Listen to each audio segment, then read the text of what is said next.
जय हिंद दोस्तों, राधे राधे। मैं उदय शंकर। देखिए, इससे पहले हम 22 क्लास कर चुके हैं और ये जो 23वीं क्लास है, ये क्लास जो है समास की है।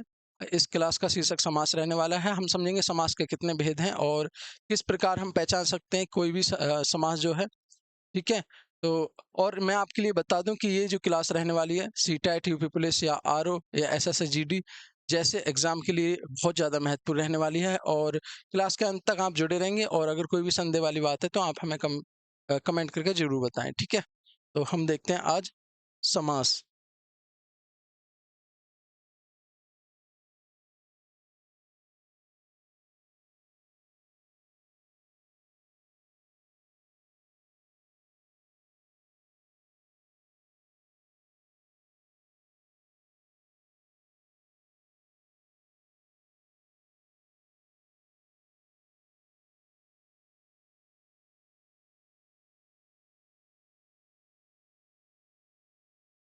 देखिए, यहाँ आप समझते चलिए, पहले समास का अर्थ समझिए। समास, समास किसे कहते हैं? समास का अर्थ, समास का अर्थ संक्षेपीकरण होता है। क्या होता है? संक्षेपीकरण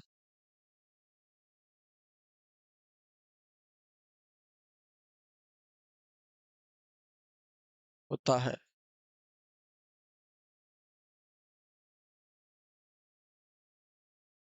ये तो समास हो गया। और समास विग्रह का मतलब क्या होता है? समास विग्रह जब होता है, समास विग्रह तब होता है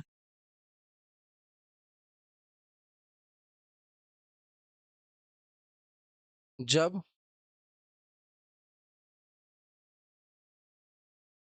जब योजक चिन्ह या परसर्ग का या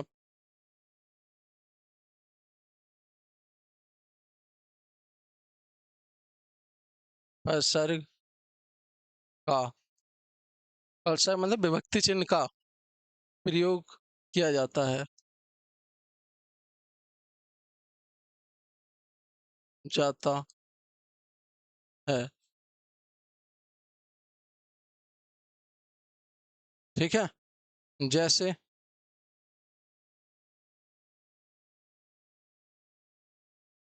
ऐसे का क्या हो जाएगा? हाँ।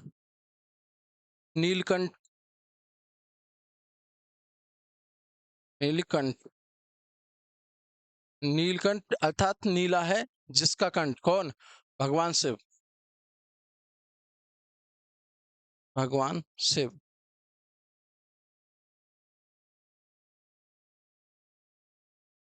अब ये तो समास के बारे में छोटी सी बात होगी कि समास का अर्थ होता है संक्षेपीकरण। क्या होता है? संक्षेपीकरण। अब इसके हम अन्य बारे में समझेंगे, जैसे इसके भेद। नेक्स्ट पेज पे देखते हैं। हाँ, यहाँ पे अ, देखिए समास के भेद। समास के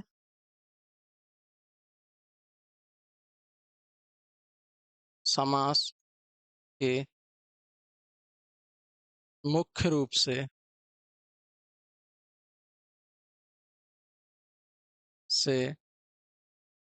छह भेद, छह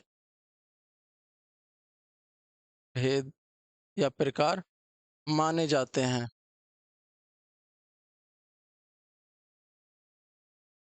जाते हैं। कौन कौन से छह भेद हैं? जैसे नंबर एक, कर्मधारय समास।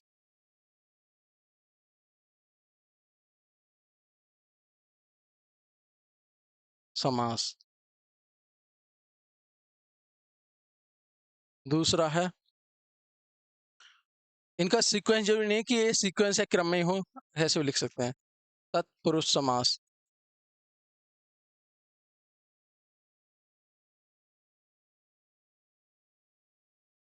नंबर तीन, बहुव्रीहि समास।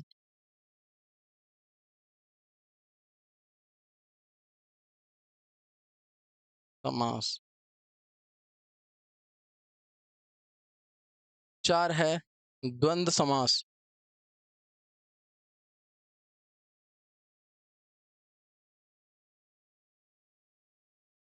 और 5वां नंबर पर जो होता है उसे द्विगु समास कहते हैं। द्विगु समास।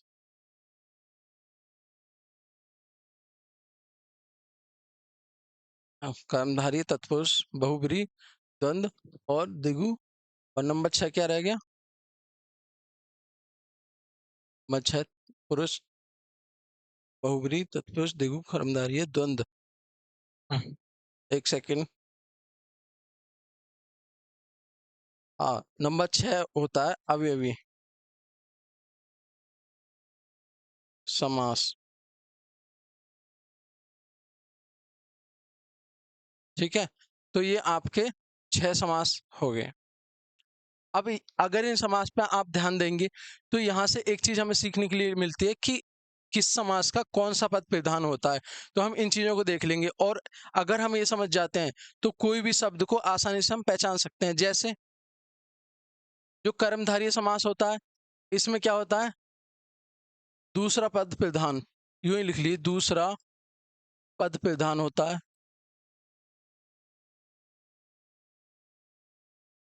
दूसरा पद प्रधान। और तत्पुरुष में क्या होगा? दूसरा पद प्रधान।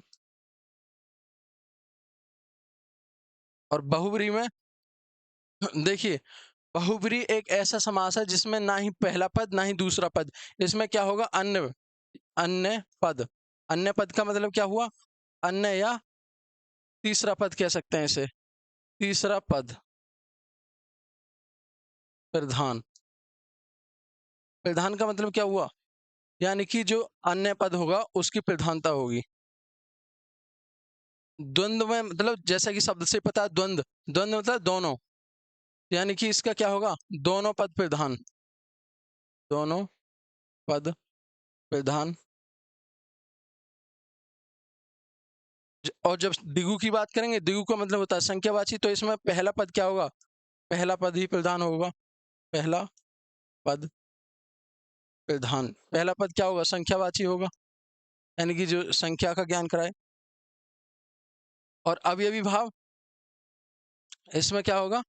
दूसरा पद पद प्रधान।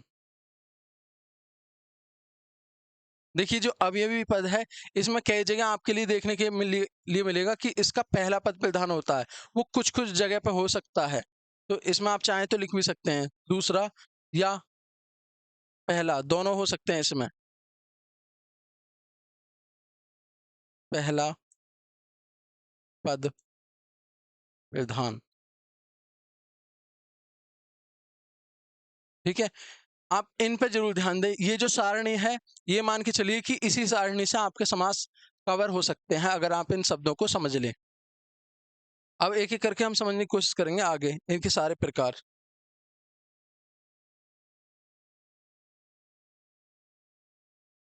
देखिए, जो पहला प्रकार है वो है अवयवी समास। पहले शब्दों का अर्थ समझना चाहिए हमें। जैसे अवयवी को जब हम अलग करेंगे, इसका मतलब क्या होता है? ए व। दो शब्दों से मिलकर बना ए व। और ए का मतलब होता है बिना, व मतलब खर्च। अव्यय प्लस भाव, इस तरह से ये शब्द बना है। इसका मतलब क्या होता है? यानी कि बिना खर्च। यहां लिख लीजिए, बिना खर्च, है ना। और भाव का मतलब क्या होता है? भाव आप सब समझते हैं, होना। भाव का मतलब होता है होना या पाया जाना।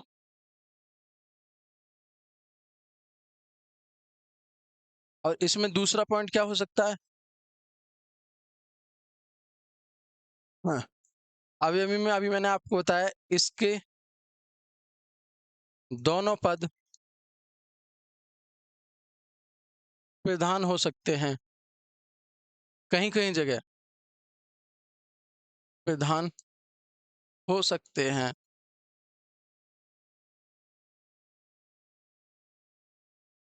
ठीक है, तो ये बात होगी अवयवी के बारे में, इतना ही था। इसके कुछ उदाहरण लेंगे हम अवयवी विभाव के। और जैसा कि शब्द से आप समझे अव्यय, जहाँ पे खर्च ना हुआ हो, और यहाँ पे ज्यादातर ये सारे शब्द बने होंगे उपसर्ग से, लिख भी सकते हैं इसके शब्द।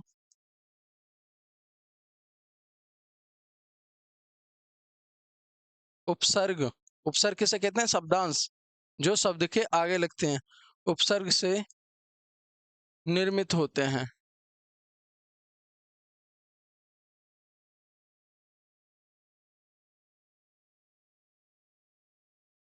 ठीक है, जैसे एग्जाम्पल में हम देख सकते हैं,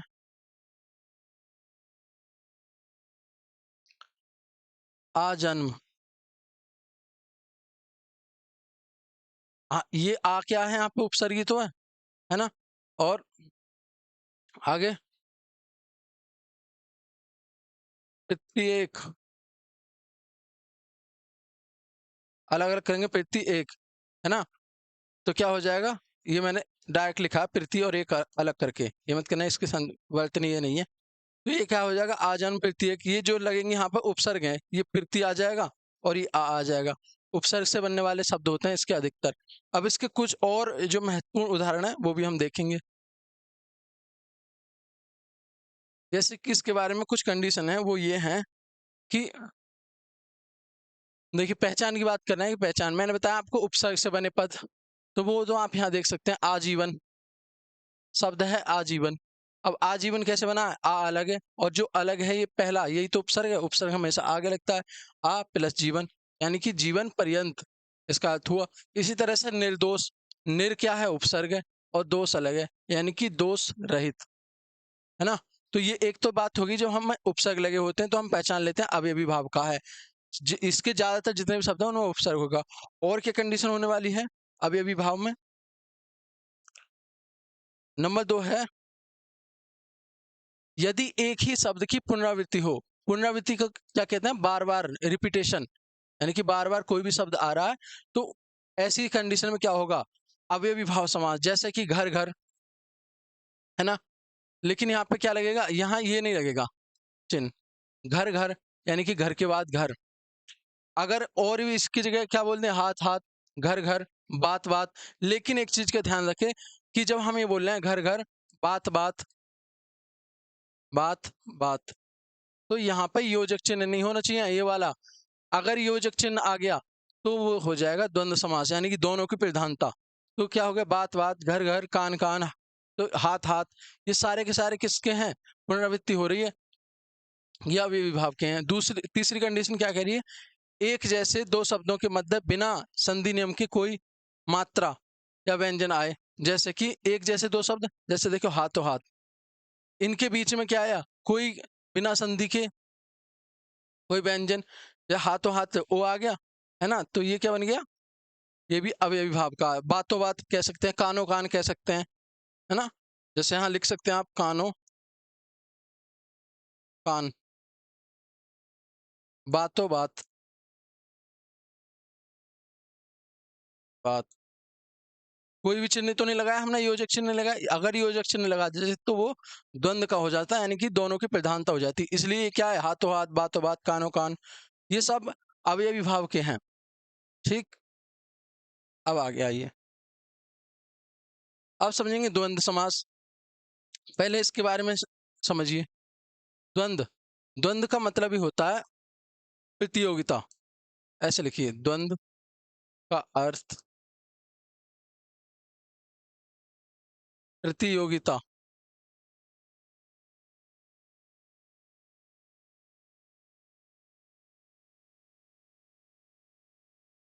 प्रतियोगिता का मतलब यहाँ पे हुआ प्रतिस्पर्धा,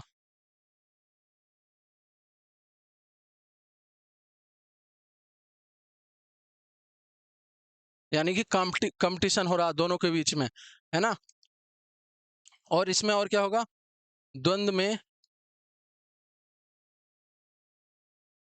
दोनों की प्रधानता होती है, जो कि मैं आपको बता चुका, दोनों पद की प्रधानता होती है।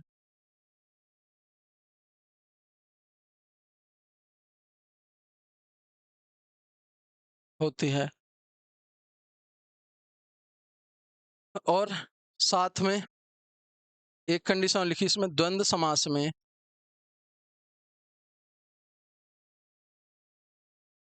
योजक चिन्ह का प्रयोग किया जाता है। योजक, योजक कैसे होता है, यूं करके, का प्रयोग किया जाता है।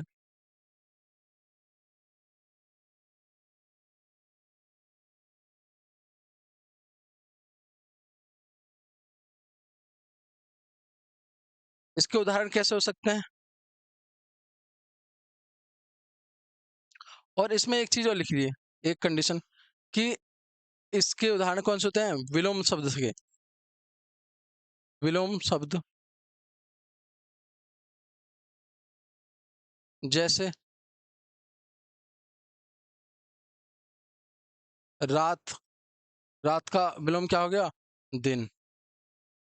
और बीच में क्या है, योजक चिन्ह, ये वाला। तो एक तो ये हो गया। और क्या लिखें, माता पिता, माता पिता। और क्या हो सकते हैं, भाई बहन, बहन। ये सारे के सारे जो आप देख रहे हैं, ये योजक चिन्ह लगा रखा है, और क्या हो रही है, प्रतिस्पर्धा, यानी कि दोनों के बीच कंपटीशन हो रहा है। और विलोम शब्द भी प्रयोग में हो रहे हैं, रात दिन। और जैसे हम लिख सकते हैं अच्छा बुरा, अच्छा बुरा। ये सारे के सारे शब्द किसके हैं, द्वंद्व के, यानी कि दोनों की प्रधानता हो रही है। और इन्हें हम इन्हें कैसे बोल सकते हैं, भाई बहन, भाई और बहन। इनके बीच में हम और का भी इस्तेमाल कर सकते हैं। आगे देखिए, ये देखिए, अब एक एक नियम को हम ध्यान में रखते हैं, द्वंद्व का पढ़ रहे हैं अभी हम। दो शब्दों के बीच में प्रतियोगिता, जो मैंने अभी आपको बताई, जैसे राम रावण, राम और रावण, है ना। और कृष्ण कंस, कृष्ण और कंस, कर्ण और अर्जुन, यानी कर्ण अर्जुन। हम शब्दों के बीच में योजक की जगह क्या प्रयोग करते हैं, और। जैसे कि राम रावण को हमने क्या पढ़ा, राम और रावण। कृष्ण और कंस को क्या पढ़ा, कृष्ण और कंस, है ना। और लगा के पढ़ना है। और कर्ण और अर्जुन को ऐसे ही पढ़ लिया और लगा के। और जो कि विलोम शब्द मैं आपको बताया था, कि जय पराजय, जय मतलब जीत होती है, पराजय मतलब हार होती है, विलोम हो गया ना इसका। इसी तरह से लाभ हानि, लाभ फायदा, हानि नुकसान, सुख दुख, दिन रात। और क्योंकि विलोम शब्द दिए और बीच में क्या है, योजक चिन्ह भी, तो ये क्या, दोनों की प्रधानता हो रही है। जय और पराजय ऐसे भी तो बोल सकते हैं, इसके बीच में और लगा सकते हैं, लाभ और हानि, सुख और दुख, दिन और रात। यानी कि शब्दों के बीच में जब योजक चिन्ह आता है तो हम वहां पर और भी लगा सकते हैं। एक बात तो ये हो गई। अब देखिए, सार्थक व निरर्थक शब्दों का युग्म। सार्थक क्या होता है, जिसका अर्थ होता है, जबकि निरर्थक क्या होता है, जिसका कोई अर्थ नहीं होता। जैसे धागा, धागा का आप सब समझते हैं अर्थ, धागा है। वागा कुछ नहीं होता, धागा वागा। चाय वाय, कपड़ा वपड़ा, रोटी वो, रोटी सोटी, रोटी बोटी, है, आक साक।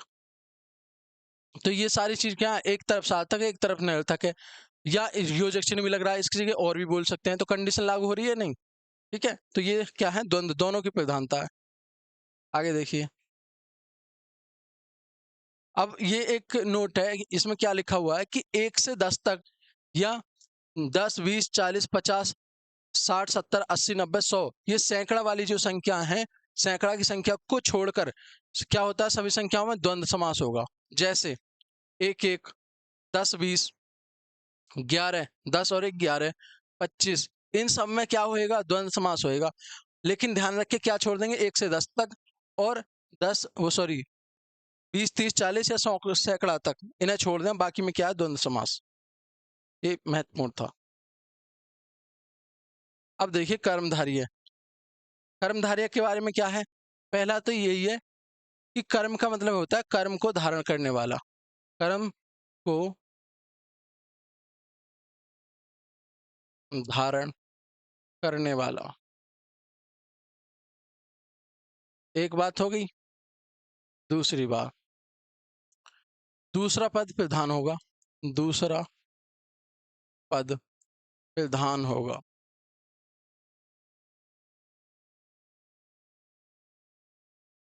और इसे हम उपमेय उपमान वाला भी समास कहते हैं, उपमेय उपमान वाला समास, वाला समास। अब ये उपमेय उपमान क्या है ये बताऊंगा। समास, उपमान एक तो होता है उपमान, इन दोनों में कंफ्यूजन होता है, बिल्कुल अभी समझ जाओगे आप। उपमान, देखिए लास्ट में क्या रहा, मान, और मान हम किसे कहते हैं, जिसकी ज्यादा वैल्यू होती है ना, जिसकी प्रसिद्धि ज्यादा होती है, प्रसिद्धि मतलब जिसका पहले से चर्चा होती है। जैसे अ, एक उपमान ऐसे लिखिए, जिसकी पहले से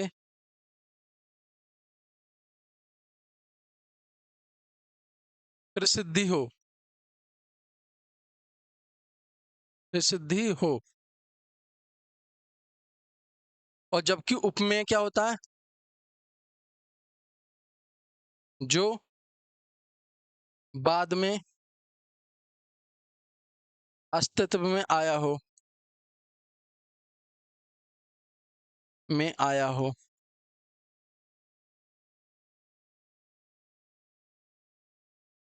और एक और चीज लिखिए उपमान में, उपमान कहते हैं जिससे तुलना की जाए, जिससे तुलना की जाए,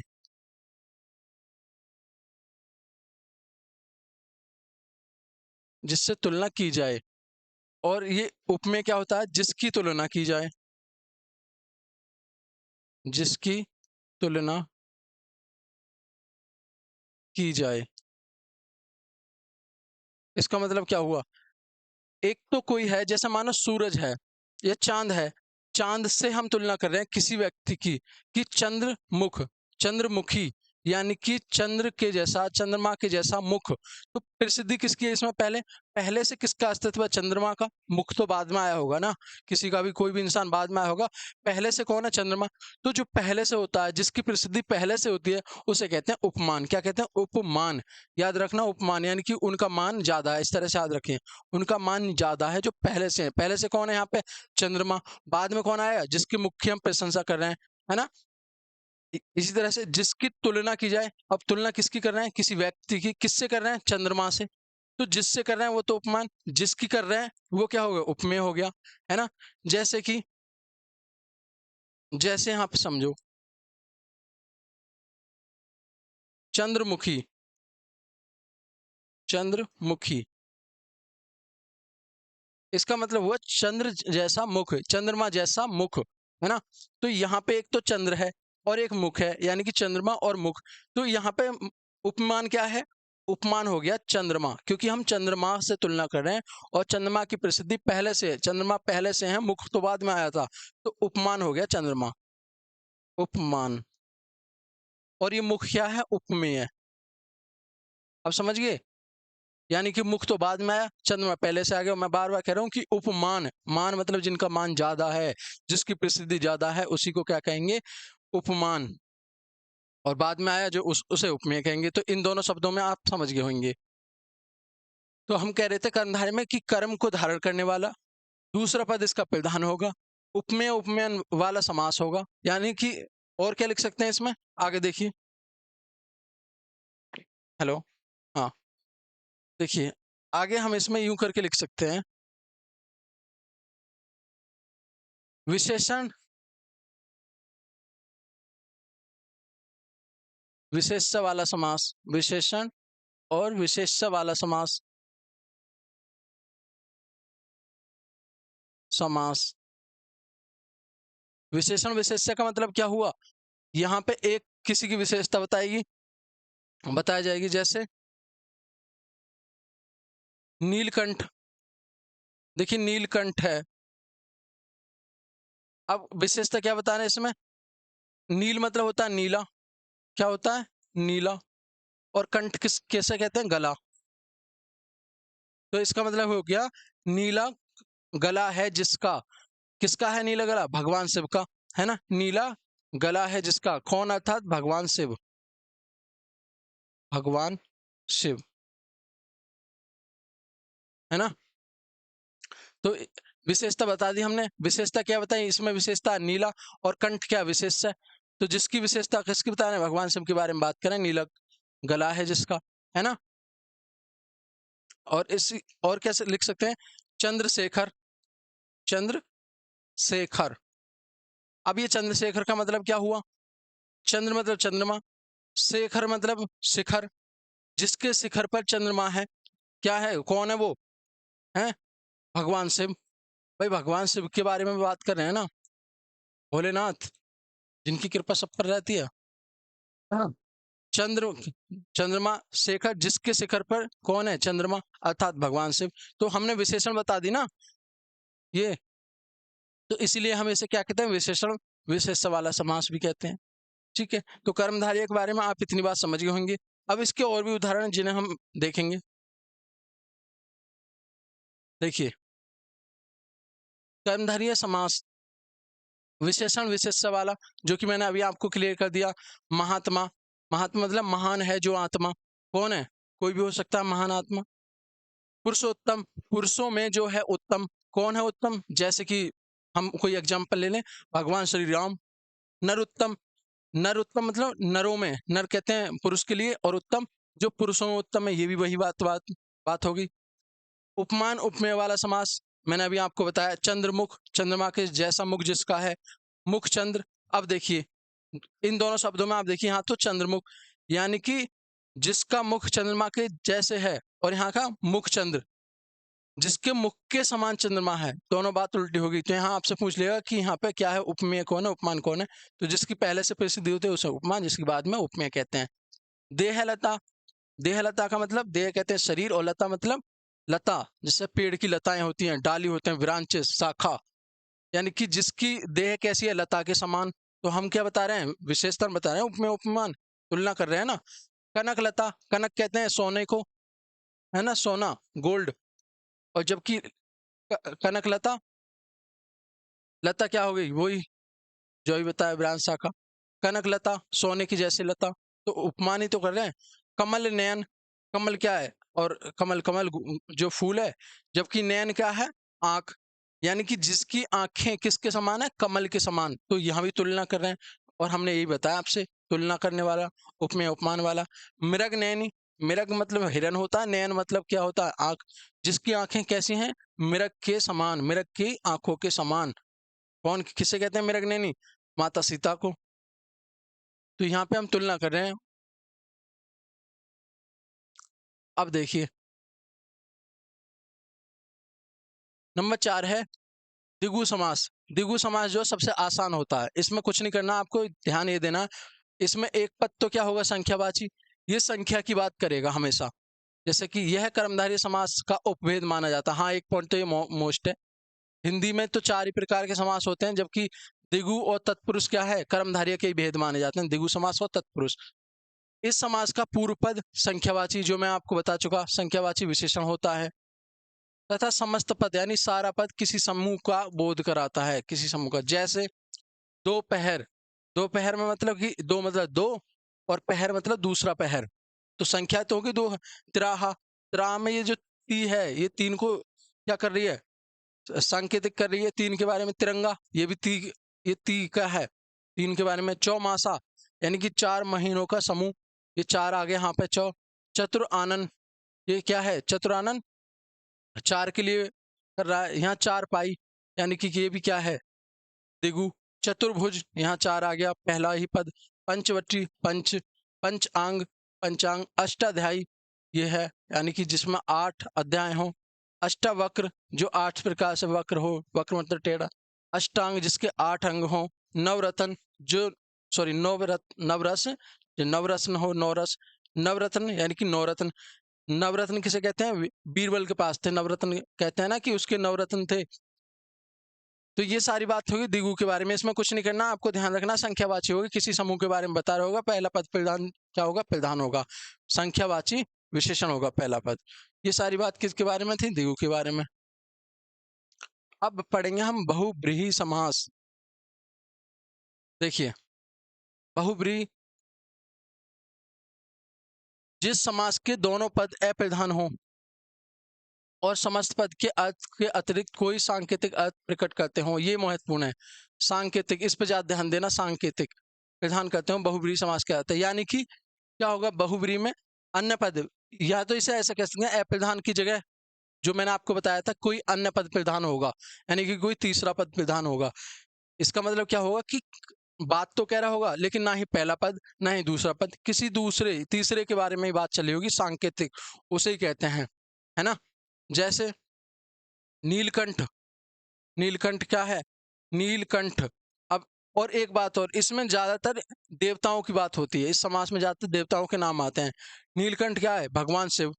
देखिए नीलकंठ, त्रिनेत्र, ये भी कौन है, भगवान शिव। त्रिशूलधारी कौन है, भगवान शिव। किसी तीसरे के बारे में बात कर रहा है शब्द। चंद्रशेखर कौन है, भगवान शिव, जिनके सिर पर चंद्र है। महादेव कौन है, सबसे ज्यादा महान, भगवान शिव। कालदेव, गजानन, ये सारे के सारे क्या है, बहुव्रीहि समास के उदाहरण है, क्योंकि ये तीसरे पद को एक संकेत कर रहे हैं। ठीक है बात, तो ये होगी बहुव्रीहि के बारे में। अब देखेंगे लास्ट है तत्पुरुष समास। इसके बारे में क्या महत्वपूर्ण है वो चीज आप समझेंगे।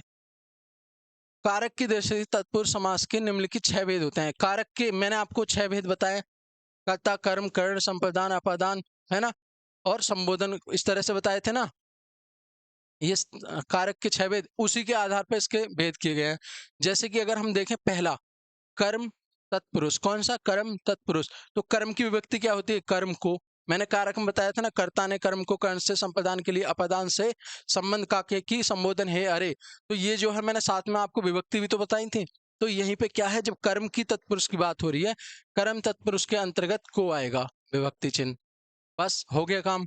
कैसे हो गया, सिद्धि प्राप्त, यानी कि सिद्धि को प्राप्त आ गया। सिद्धि को प्राप्त, जब से अलग करेंगे इसका अर्थ निकालेंगे, यही तो हुआ कि सिद्धि को प्राप्त। अब आप बता नहीं सकते कि इसमें कौन सा तत्पुरुष है, को आ रहा है तो कर्म तत्पुरुष है। नगरगत, नगर को गत, यानी कि नगर को जाने वाला, है ना, तो को आ गया, यहाँ भी कर्म तत्पुरुष हो गया। इसी तरह से इसके 6 भेद हम समझ लेंगे। अब देखिए करण तत्पुरुष, इसकी विभक्ति क्या है, से या के द्वारा। से या के द्वारा, कर्ता ने कर्म को कर्ण से के द्वारा, ये बताया था मैंने, याद कर लीजिए। तो ये क्या है, से के द्वारा।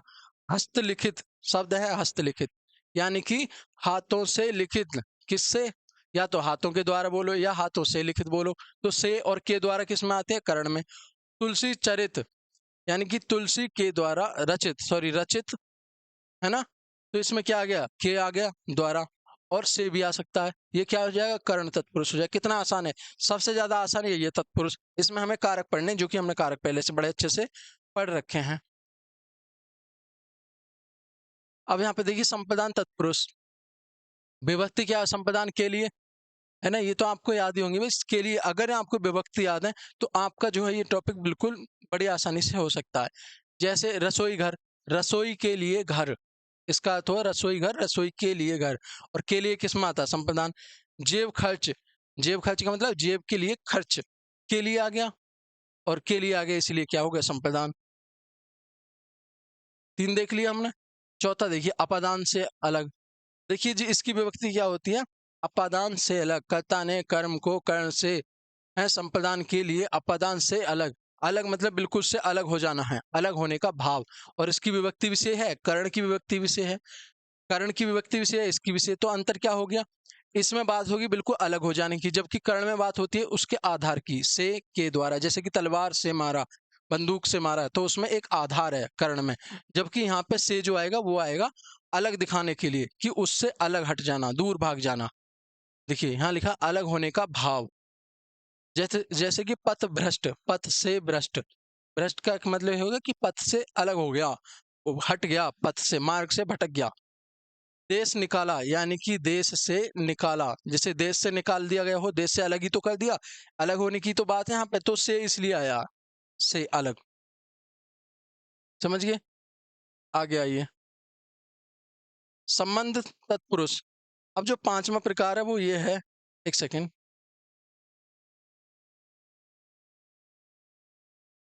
देखिए संबंध तत्पुरुष, संबंध को आपने अच्छे से पढ़ रखा है। क्या आएगा, संबंध का के की रा रे री, है ना, यही तो संबंध होते हैं। का के की या रा रे री भी आ जाता। राजपुत्र, राजा का पुत्र, तो संबंध कैसे हुआ, पुत्र जो है राजा का, इन दोनों का संबंध बन गया, और विभक्ति आई है का, है नहीं। अब घुड़दौड़, यानी कि घोड़ों की दौड़, संबंध क्या दिखा रहा है, की दिखा रही है, संबंध घोड़ों की और दौड़ से। तो ये आपका 5वां प्रकार हो गया। 6 देखिए अधिकरण तत्पुरुष। अधिकरण का मतलब होता है में, पे, पर। क्या होता है इसकी विभक्ति? में, पे, पर। पे भी आ जाएगा यहाँ पर, में, पे, पर विभक्ति। आप बीती यानी कि आप पर बीती, पर आ गया। विश्व प्रसिद्धि, विश्व में प्रसिद्धि। तो ये सारे क्या है? तत्पुरुष की भेद है। तत्पुरुष के कितने? 6 भेद कारक के आधार पर। कारक आपने पढ़ रखे हैं, अगर नहीं पढ़े हैं तो मैंने क्लास करा रखी है, यूट्यूब पे प्ले लिस्ट पे जाइए, वहां आपको कारक मिल जाएंगे, सारी वीडियो पढ़ी है वहां पे। तो ये क्या होगी? तत्पुरुष के प्रकार। हाँ, और ये वीडियो में, आज की वीडियो में इतना ही था। हमने क्या पढ़ लिए? सारे के सारे समास पढ़ लिए, जितने भी प्रकार थे। और मैं उम्मीद करता हूँ अच्छे से हमने पढ़े हैं, आपके समझ में आए होंगे। अगर कोई भी संदेह वाली बात है तो आप वीडियो जरूर दोबारा देख लें और हमें कमेंट करके बताएं कैसी लगी वीडियो। तो आज के लिए इतना ही, मिलते हैं नेक्स्ट वीडियो में, तब तक के लिए जय हिंद।